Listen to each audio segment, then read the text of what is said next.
우리가 이 땅에 살면서 누구나 행복하기를 원하고 또 기뻐하며 살기를 원합니다. 그리고 그 행복한 기쁨을 위해서 많은 수고를 하고 애를 쓰는 것도 사실입니다. 그런데 종종 우리들의 수고가 헛된 수고가 될 때가 많은 것도 사실입니다. 그리고 우리가 그렇게 바라는 것을 이루었는데도 불구하고 이것이 기쁨이 아니라 오히려 원망과 또 상처만이 남을 때도 있음을 우리가 보게 됩니다. 오늘 우리가 시편 126편을 함께 읽었는데 바로 오늘 본문 말씀 속에서 참된 기쁨이란 과연 무엇인가를 여러분들이 좀 한번 생각해 보시기를 바라고 이 땅에서 참된 기쁨을 위하여 살아갈 수 있기를 주님의 이름으로 축원을 드립니다. 여러분들이 이 시를 얼핏 지금 보셔서 알겠습니다만 농사와 관련된 것처럼 보입니다. 우리가 이렇게 생각할 수밖에 없는 것이 오늘 5절, 6절 마지막 부분에 나와 있는 그런 구절에 보면 눈물을 흘리면서 씨를 뿌리는 사람은 기쁨으로 거둔다라고 하는 이 구절 때문인데 사실 이것은 농사에 관련된 그런 말씀의 내용이 아니고요. 정확히 말씀을 드리면 이 시는 이스라엘의 해방 사실을 근거해서 오늘 시편 기자가 노래하고 있는 그런 내용입니다. 이스라엘 백성들은 바벨론에서 긴 포로 생활을 했습니다. 그리고 바벨론에서 해방을 맞이하게 되는데 그때가 기원전 538년경입니다. 그리고 이 시는 이 사건 이후에 기록된 것으로 추측해 볼 수가 있습니다. 역사적으로 보면 이제 바벨론이라고 하는 나라가 이스라엘을 포로로 잡아가서 점령하고 있을 때에 페르시아 제국이 패권을 잡게 됩니다. 그래서 페르시아 제국의 초대 황제가 누구냐면 성경에는 고레스라고 되어 있고요. 역사에 보면 사이러스라고 하는 그런 왕인데 어쨌든 이 고레스가 바벨론의 포로로 잡혀있던 이스라엘 백성들을 모두 고향으로 돌아가라고 하는 칙령을 발표하게 됩니다. 그러니까 이스라엘 백성 입장에서는 정말로 기대하지 않았던 그런 해방을 맞이하게 돼서 고향으로 돌아가게 됐다라고 하는 얘기입니다. 아마도 이스라엘 백성 입장에서는 이렇게 생각할 수 있었을 것이에요. 바벨론이란 나라에서 포로 생활하고 있었는데 바벨론이 멸망하고 페르시아가 바벨론을 점령했거든요. 그러면 자신들은 이제 바벨론 밑이 아니라 페르시아 밑에서 계속해서 포로 생활을 할 줄 알았는데 그런데 페르시아 황제 고레스는 이스라엘 백성들에게 전부 다 고향 땅으로 돌아가라 그렇게 이야기를 했으니 정말로 생각지도 않은 그런 해방의 기쁨을 맛보게 됐다라고 하는 얘기고 그래서 바로 그 기쁨을 본문 1절에서부터 3절까지 노래를 하고 있습니다. 여러분들이 이런 역사적 상황을 좀 생각해 보시면서 다시 한번 들어보시기를 바랍니다. 여호와께서 시온의 포로를 돌려보내실 때 우리는 꿈꾸는 것 같았도다. 그때 우리 입에는 웃음이 가득하고 우리 혀에는 찬양이 찼었도다. 그때 문나라 가운데서 말하기를 여호와께서 그들을 위하여 큰 일을 행하셨다 하였도다. 여호와께서 우리를 위하여 큰 일을 행하셨으니 우리는 기쁘도다. 이렇게 노래하고 있습니다. 어떻게 보면 이스라엘의 이 바벨론 포로 생활의 해방은 우리나라 광복의 사건과도 아주 비슷합니다. 뭐냐면 우리나라도 1945년 8월 15일에 광복을 맞이했습니다마는 한국이 일본의 지배하에 있다가 일본이 2차 세계대전에서 연합군에 패망함으로 해서 우리나라가 해방을 맞이했기 때문에 어떻게 보면 이스라엘과 우리나라의 해방이 이제 비슷하다라고 이야기할 수 있다라고 하는 얘기입니다. 오늘 본문에 보면 이스라엘 백성들은 이 해방이 믿어지지가 않았습니다. 그래서 일정일에 보면 이 해방을 맞이하면서 우리가 꿈꾸는 거 아니냐라고 그렇게 이야기하고 있음을 우리가 보게 됩니다. 그래서 시편 기자는 이스라엘에게 생각지도 않은 해방의 기쁨을 주신 하나님께 찬양을 드리고 있는 것이고 또한 이 해방을 시편 기자는 2절에서 하나님이 이스라엘을 위하여 큰 일을 행했다라고 그렇게 노래하고 있음을 보게 됩니다.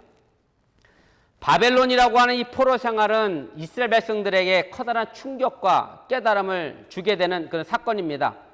설령 자신들이 하나님의 백성이라고 하는 사실을 굳게 믿고 자신들은 하나님의 선택받은 민족, 선민이라고 하는 생각을 갖고 있었는데 하나님의 백성으로서의 삶을 제대로 감당하지 않으면 하나님이 심판도 하실 수 있는 분이라고 하는 것을 충격적으로 깨달았다라고 하는 얘기입니다. 그리고 다시 바벨론에서 해방을 바라보면서 역사 속에서 하나님이 자신들을 위해서 행하는 일이 때로는 불가능하고 절망적이라고 생각했던 것도 이루어내는 오늘 시편 기자 표현 그대로 하면 큰 일을 이루어내는 하나님이라고 하는 분도 오늘 깨달았다라고 하는 그런 말씀입니다. 그러나 우리가 반드시 알아야 할 사실이 하나 있는데, 그것은 하나님의 주신 은총의 기쁨이 진정으로 영원한 내 기쁨이 되기 위해서는 그만한 대가를 치러야 할 삶의 고난이 기다리고 있다는 그런 사실입니다. 다시 말씀드리면 거저 얻어지는 은총의 기쁨은 없다고 하는 얘기고요. 막연히 거저 얻어지는 기쁨 또한 없다는 사실을 우리가 기억할 필요가 있습니다. 이만의 의미를 우리나라 8월 15일 광복절로 비유해서 말씀을 드리면, 1945년 8월 15일의 광복절은 일시적인 기쁨에 불과했다라고 하는 얘기입니다. 그럴 수밖에 없는 것이 이것이 애초에 우리가 이뤄낸 해방이 아니었기 때문이고요. 하나님이 이스라엘 백성들을 고레스를 들어서 해방시켜 주었던 것처럼 하나님께서 연합군을 더 우리를 해방시켜 주었기 때문에 그렇습니다. 이 8.15 해방의 기쁨이 우리의 기쁨이 되기 위해서는 우리 민족이 풀어야 될 숙제가 많이 산적해 있었다고 하는 얘기입니다. 여전히 진행 중인 우리 남북한의 분단의 문제가 사실은 해방된 이후부터 계속 진행 중인 숙제이기도 하고요. 그리고 이어진 6.25 한국전쟁이 우리에게 다가왔고, 또 오랜 시간 독재의 문제로 인하여 우리 민주화에 대한 갈망을 가지고 많은 사람들이 피를 흘렸던 것도 사실이고, 또한 급속도로 경제적으로 발전하다 보니 부익부 빈익분이 생겨 어떤 정의로운 경제 문제도 우리에게 남겨진 숙제고요. 또 바른 도덕과 시민의식, 이 모든 것들이 8.15 해방 이후에 우리가 풀어갈 숙제들이고, 이 숙제가 잘 해결돼야 8.15 해방이 우리에게 진정한 기쁨이 되는 해방이 될 수 있는 사건이 된다라고 하는 얘기입니다. 우리가 그러했던 것처럼 이스라엘 백성들도 이 해방의 일시적인 기쁨을 맛보았을 뿐입니다. 왜냐하면 고향으로 다시 돌아와 봤더니 고향 땅이 전부 다 망가져 있었기 때문에 그렇습니다. 솔로몬 왕이 세웠던 그 화려했던 예루살렘 성전도 다 무너져 버렸고, 자신들의 살던 모든 집들도 다 무너져 버렸고, 바벨론에서 포로 생활을 하고 있었으니 땅을 관리하고 농사지를 관리할 땅을 관리하지 않았으니 잡초가 우성했고 수목이 자랐고 도저히 농사 지을 수 없는 그런 땅이 되고 있는 형편을 그들이 바라봤기 때문에 그렇습니다. 그들의 바벨론이라고 하는 이 포로의 해방의 기쁨을 계속해서 잘 누리려고 하면 바로 이 모든 문제를 해결해야 그 기쁨이 자신들의 기쁨으로 영원히 남게 될 수 있는 그런 상황이 됐다라고 하는 얘기입니다. 그래서 오늘 시편 기자는 하나님께서 다시 자신들을 위하여 큰 일을 해주실 것을 믿고 오늘 본문 4절에 이어서 이렇게 기도를 하고 있습니다. 여호와여 우리의 포로를 남방 시내들 같이 돌려보내소서, 이렇게 말씀합니다. 언뜻 이 구절만 읽으면 무슨 말씀인지 쉽게 이해가 되지가 않습니다. 오늘 여기 표현하고 있는 이 남방 시내라고 하는 것은 팔레스타인 지역의 남쪽 지역 네겝 지방을 가리킵니다. 영어 성경은 그대로 표현했는데요, 네겝이라고 그렇게 표현이 되어져 있고, 그런데 개정개혁 성경은 이제 남방이라고 이것을 이제 번역을 했습니다. 이 지방의 이름을 보면 이 지역이 어떤 지역인지 우리가 쉽게 짐작이 됩니다. 남방이라고 번역된 이 히브리어는 네겝이라고 하는 단어인데, 히브리어 네겝이라고 하는 단어는 바짝 말랐다라는 말에서 파생된 그런 단어입니다. 그러니까 남부 지역은 바짝 마른 지역이라고 하는 의미가 이미 그 이름 속에 담겨져 있는 것이고, 팔레스타인 지역은 그 네겝이라고 하는 지역을 또 고유 명사로 그대로 사용을 하고 있습니다. 그래서 남방 쪽 지역, 네겝이 같은 의미로 우리가 해석하고 번역할 수 있음을 여러분들이 기억해 두시면 좋겠습니다. 아무튼 이 지방은요, 이름에서 보는 것처럼 건조한 사막지대입니다. 평상시에는 시내가 흐르지 않습니다. 오늘 여기 남방 시내라고 되어 있습니다만은 시내가 흐르지 않고, 다만 우기 때가 되면 갑작스럽게 물이 흘러 넘치는 그런 시내가 만들어지게 됩니다. 그래서 우리가 이런 시내를 가지고 일반적으로 건천이다, 마른 하천이다라고 얘기하고, 히브리 말로는 이것을 와디라고 얘기합니다. 비가 올 때만 흐르는 시내를 의미하게 됩니다. 그래서 오늘 시편 기자는 남방에 비가 갑자기 와서 정말로 말랐던 시내가 넘쳐나는 시내가 되는 것처럼 그렇게 하나님께서 놀라운 기적을 다시 한번 자기들에게 베풀어 달라고 그렇게 기도하고 있다고 하는 사실을 여러분들이 기억하시기를 바랍니다. 그러나 이 기적은 하나님이 비가 오시기는 하지만 결과적으로는 이스라엘 백성들이 망가지고 다 무너진 고향 땅을 고쳐내야 할 일들은 바로 이스라엘 백성들 자신들에게 담겨져 있었다라고 하는 얘기입니다. 하나님께서 이스라엘 백성들을 위하여 큰 일을 행하셨다 할지라도, 비가 오게 해서 그 시냇물이 넘쳐나게 했다 할지라도 이스라엘 백성들이 농사 지을 준비를 하지 않았다라고 하면 그것은 아무 의미 없는 것이 된다라고 하는 얘기고, 잠시에 흐르는 그 시냇물이 영원한 내 기쁨이 되지 못한다고 하는 사실을 우리가 깨달을 필요가 있습니다. 그래서 오늘 시편 기자는 이스라엘 백성들이, 그리고 지금 이 시편을 읽고 있는 우리들이 해야 할 일들에 대하여 오늘 마지막 부분에 이렇게 노래하고 있음을 기억하시기를 바랍니다. 눈물을 흘리며 씨를 뿌리는 자는 기쁨으로 거두리로다. 울며 씨를 뿌리러 나가는 자는 반드시 기쁨으로 그 곡식단을 가지고 돌아오리로다 라고 노래하고 있습니다. 우리가 이 부분을 해석하는 데는 두 가지 견해가 있습니다. 첫째는 팔레스틴 지역의 풍습을 해석하는 견해인데, 고대 팔레스틴 사람들은 농사를 지배하고 있는 신이 있다고 믿었습니다. 그 신의 이름은 오시리스라고 하는 신인데, 그래서 그들이 봄에 씨를 뿌리면서 이 신에 대한 장례를 치렀습니다. 뭐 장례를 치르니까 당연히 장례식에는 눈물을 흘리는 행동이 필요하죠. 그래서 고대 팔레스틴 사람들은 어떤 생각을 가지고 있었느냐면, 이 농사의 신 오시리스가 죽어서 땅에 묻혀 장례가 지내게 되면 가을에 그것이 열매로 나타난다라고 믿었기 때문에 바로 이 오시리스 신을 장례하는 풍습을 통해서 이 구절을 표현한 것이 아니냐, 뭐 이렇게 해석하는 신학자가 있고요. 또 하나는 이렇게 해석을 합니다. 도저히 비가 올 수 없는 상황, 뭐 팔레스틴이 워낙 뭐 사막지대이니까 비가 올 수 없는 상황에서 농부가 씨는 뿌려야 되겠고, 그러니 비도 오지 않는 상황에서 농부가 씨를 뿌리려고 하니 농부 마음에 얼마나 눈물이 정말로 났겠느냐, 정말 농부의 심령을 헤아려서 오늘 이 구절을 쓴 것이다 라고 뭐 그렇게 표현하고 해석하는 견해도 있습니다. 사실 뭐 어느 것이 맞다 틀리다 이게 중요한 게 아니고요, 이게 논쟁할 상황이 아니고, 두 해석 모두가 중점적으로 관심을 갖는 것은 결국 눈물을 흘리는 수고가 있지 않으면 그 다음에 나오는 구절인 기쁨으로 거둘 수 없다는 것에 초점이 맞춰져 있다는 사실을 우리가 기억할 필요가 있습니다. 사실 이것은 어느 문화나 할 거 없이 순리입니다. 우리나라 속담으로 얘기하면 콩 심어야 콩 나고 팥 심어야 팥 나는 겁니다. 요한복음 12장 24절에서 예수님도 이렇게 말씀합니다. 내가 진실로 진실로 너에게 이르노니 한 알의 밀이 땅에 떨어져 죽지 아니하면 한 알 그대로 있고 죽으면 많은 열매를 맺느니라. 사도 바울도 고린도전서 15장 36절에 이렇게 말씀합니다. 어리석은 자여 내가 뿌리는 씨가 죽지 않으면 살아나지 못하겠고 라고 말씀합니다. 결국 씨가 떨어져 죽는 노력과 헌신이 있어야 열매는 기쁨으로 거둘 수 있다는 순리와 진리를 우리에게 가르쳐 주고 있다라고 하는 얘기입니다. 우리 모두가 이 땅에서 기쁨을 갖기를 원합니다. 그러나 우리는 일시적인 기쁨에 매일 때가 너무 많음을 보게 됩니다. 그 일시적인 기쁨이 내게 영원한 기쁨이 되도록 우리는 노력하고 애쓰고 헌신해야 한다고 하는 사실을 여러분들이 잊지 마시길 바랍니다.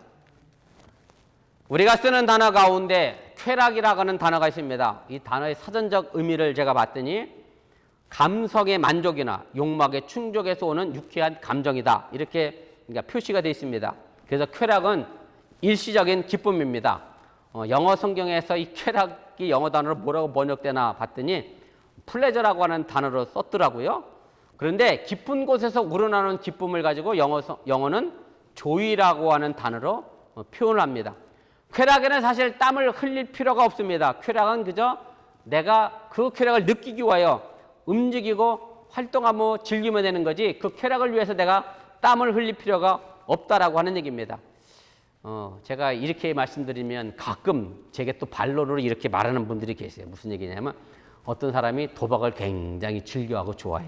그래서 도박 가려고 어디까지 가야 돼? 여기서 어디서 해야 돼요? 난 모르는. 라스베가스 갖다 칩시다. 그럼 라스베가스까지 가는 노력을 했잖아. 그것도 얼마나 땀을 흘렸겠어.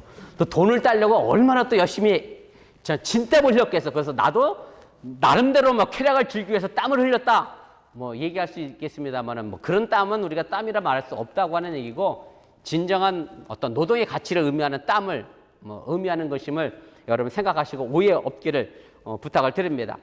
눈물을 흘리며 뿌리는 사람만이 기쁨으로 그 수확을 거둘 수가 있습니다. 이것이 진정한 기쁨이라고 하는 얘기고, 독일 속담에도 이런 속담이 있습니다. 씨를 뿌릴 때는 웃지 말아라.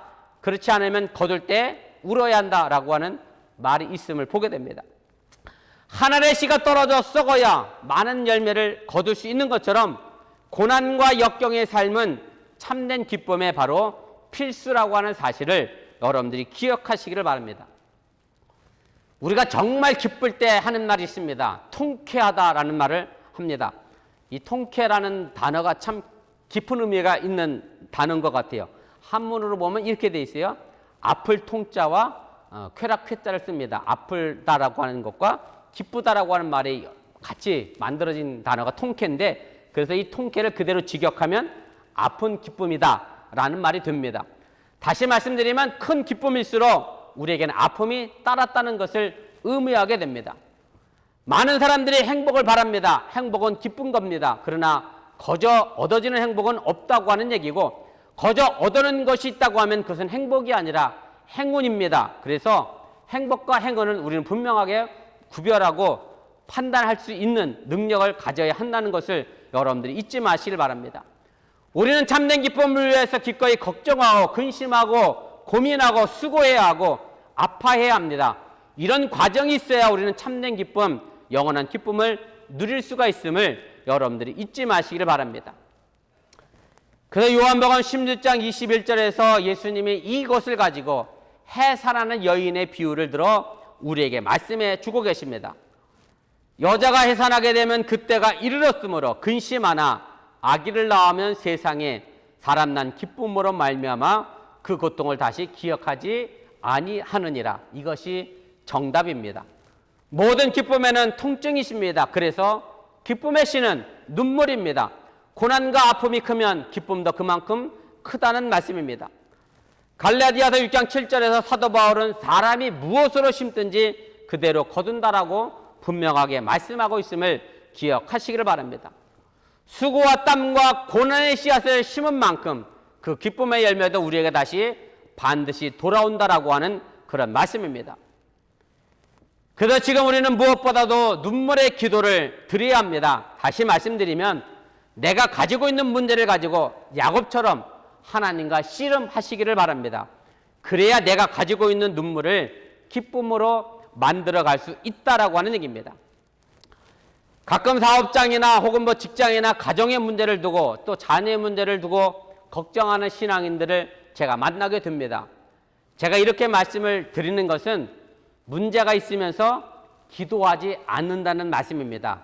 그냥 걱정만 하지 그 문제를 위하여 기도하는 신앙인을 제가 그렇게 많이 보지 못했습니다.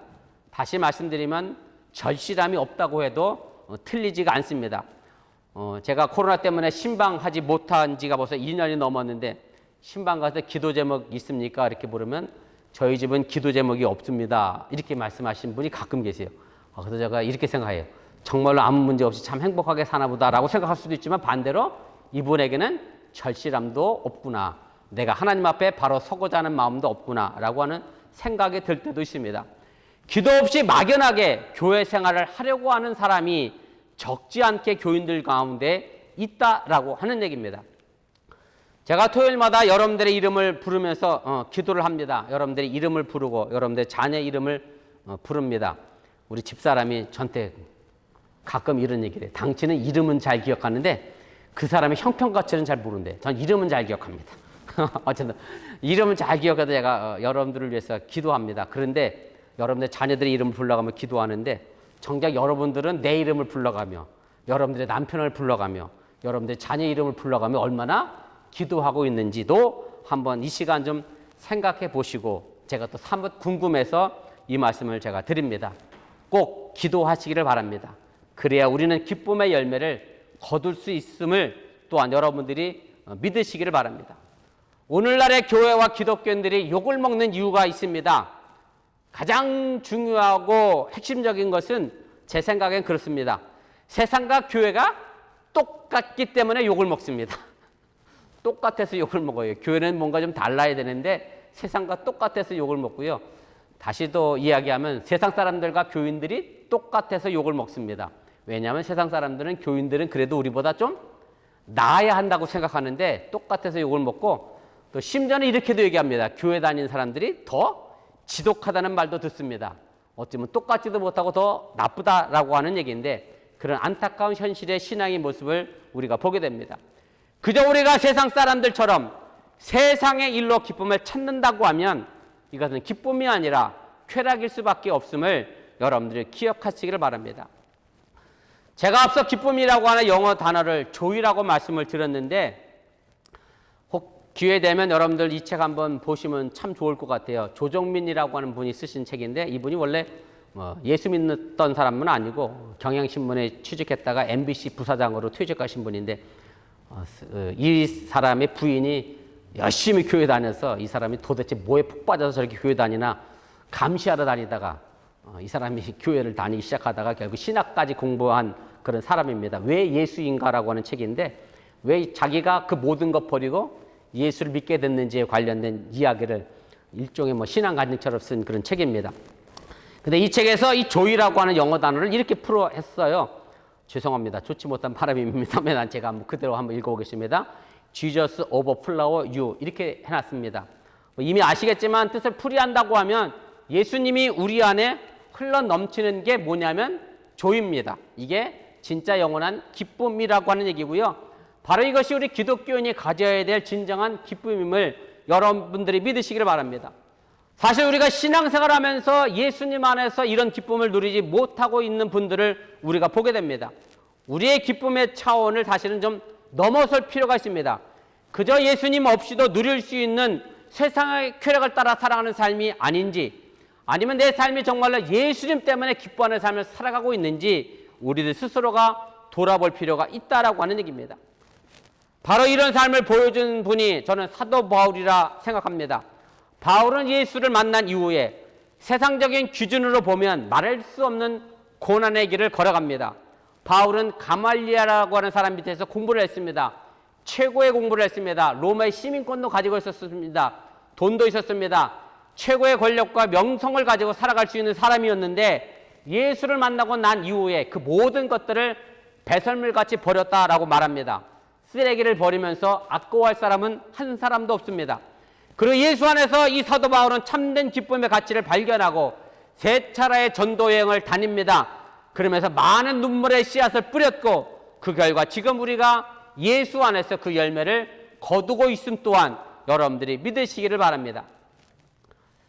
장로교단에서 상당하게 중요하게 여기는 신학적인 책이 있습니다. 장로교회 출신인 분들은 한 번쯤 들어보셨을 책인데요. 웨스트민스터라고 하는 책입니다. 웨스트민스터 요리 문답입니다.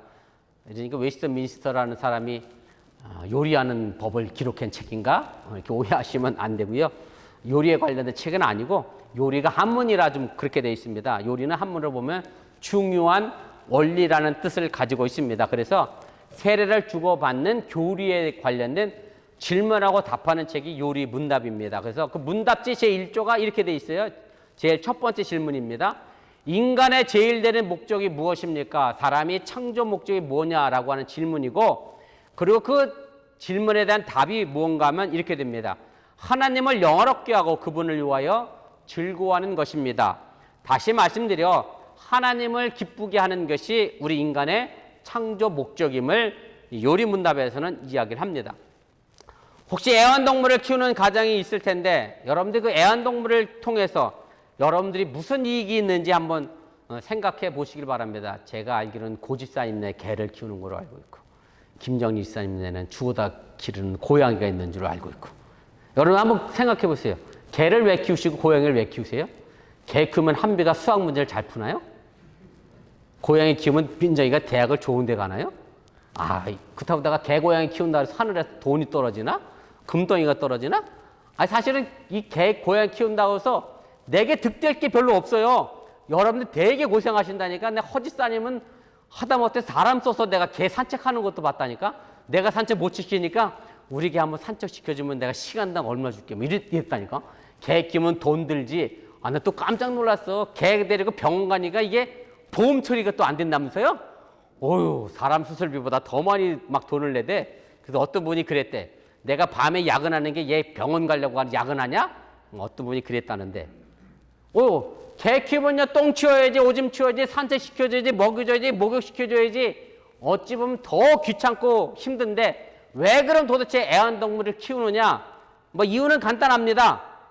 그 애완동물을 통해서 내가 기쁨을 누리는 거예요. 제가 그냥 나를 주인으로 알아봐주고 꼬리 흔들주고 내가 주인이라 고양이는 와서 발을 슬슬 문지르잖아. 저도 고양이 키워서 알아요. 고양이가 주인 알아보면 이렇게만 와 문드니까 걔는 꼬리 흔들고 반겨주고. 그래서 이래서 개를 키우고 고양이 키우는 겁니다. 그렇다고 하면 하나님이 사람에게 바라는 게 뭐겠느냐? 이것도 단순합니다. 하나님이 뭘 우리에게 그렇게 크게 바라시겠느냐라고 하는 얘기고, 그저 단순하게 이 땅에서 우리가 하나님을 기쁘시게 하는 삶을 살기를 하나님은 바라고 계시고 있다라고 하는 사실을 여러분들이 믿으시기를 바랍니다.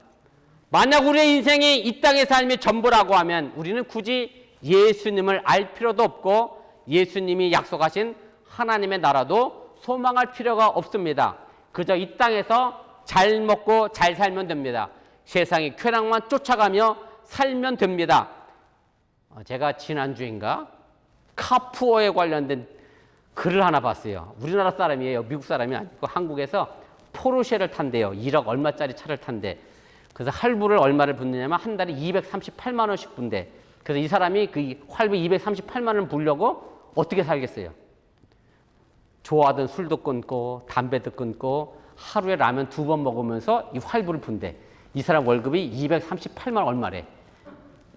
그런데 자기는 행복하다고 그러는데 행복할 수 있겠죠. 이 땅의 삶이 전부면 저도 집 다 팔고 포르쉐 타고 다니겠습니다. 이 땅의 삶은 전부가 아닙니다. 쾌락만 쫓아가는 삶은 이내 망가지고 사라지게 됩니다. 이 땅의 삶이 전부라고 하면 굳이 내가 눈물을 흘려가며 씨를 뿌릴 이유가 없다는 말씀입니다. 그러나 우리에게 영원한 생명과 기쁨이 있기 때문에 예수님이 오신 것이고 하나님이 우리를 지으신 목적과 상관없이 살던 우리를 구원하셨다고 하는 사실을 여러분들이 믿으시기를 바랍니다. 그래서 우리는 예수님 안에서 놀라운 기쁨을 경험해야 합니다. 그 기쁨을 경험해야 예수님으로 인한 기쁨을 모르는 사람들에게 야, 예수 믿으니 이런 기쁨이 있다라고 전할 수가 있습니다. 우리가 누리지도 못하면서 내가 그 기쁨을 알지도 못하면서 전할 수 없다고 하는 얘기고, 내가 그 기쁨을 모르면서 다른 사람에게 교회 나와봐 예수 믿어봐 라고 할 수도 없다는 사실을 여러분들이 기억하시길 바랍니다. 하나님은 우리에게 특별한 것을 기대하지 않으십니다. 그저 하나님의 자녀로 존재한다는 것, 그것을 원하고 계십니다. 하나님을 아버지라 부르는 것을 원하고 계십니다.